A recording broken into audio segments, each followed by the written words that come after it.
17th, 2015. We are in New York City with R.J. Supa, the co-owner and director of the Louis B. James Gallery, where Bruce Dapper Jr. is having his big show where Bruce celebrates his hero Mike Tyson.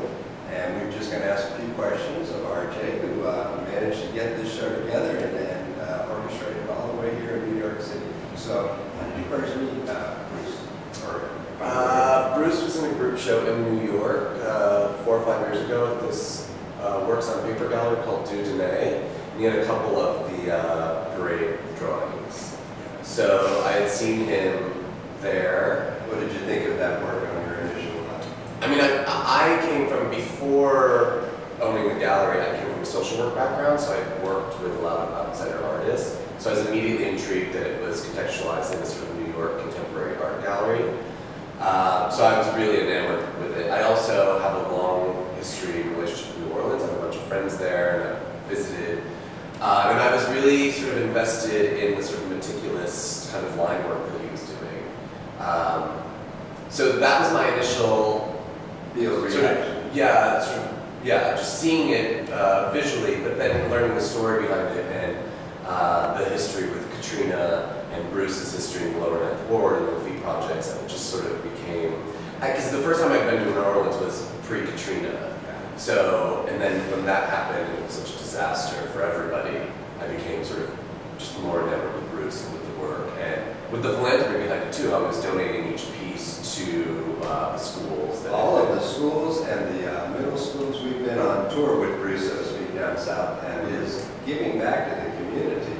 Second to none. That was why he was our hero amongst us. So at some point then you reconnected. Yeah, myself and my business partner, we went to New Orleans to find him. Oh, nice.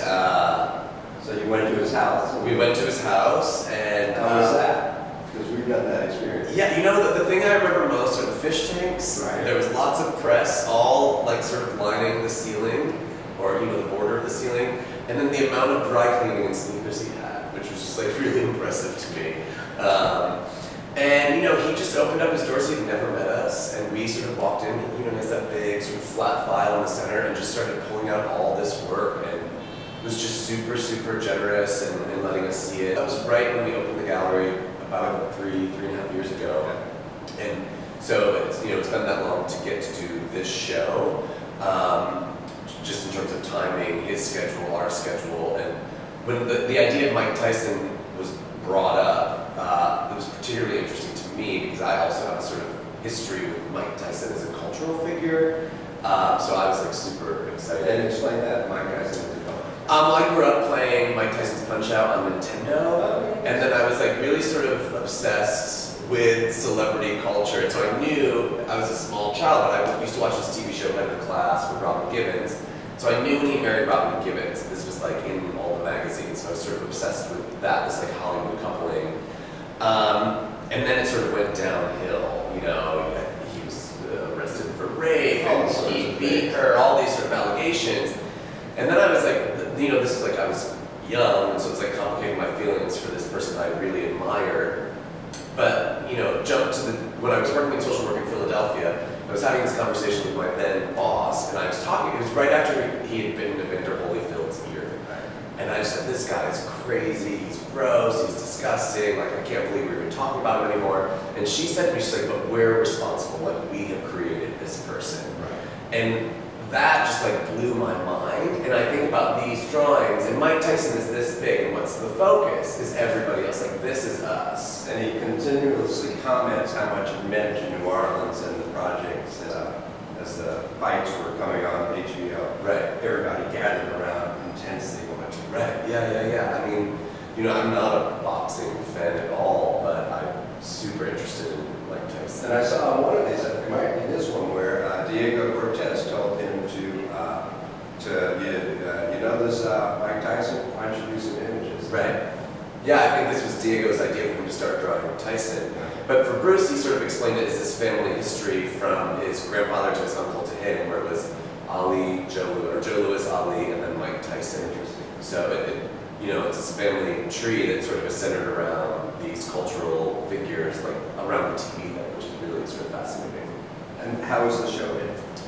It's been awesome. We opened the show, and then the following weekend did a booth with Bruce at the Outsider Art Fair in New York. And we'd done the fair in Paris with him as well, so we were building up, and the response has been amazing, and we've been really lucky to sell most of it. And yay, for Bruce!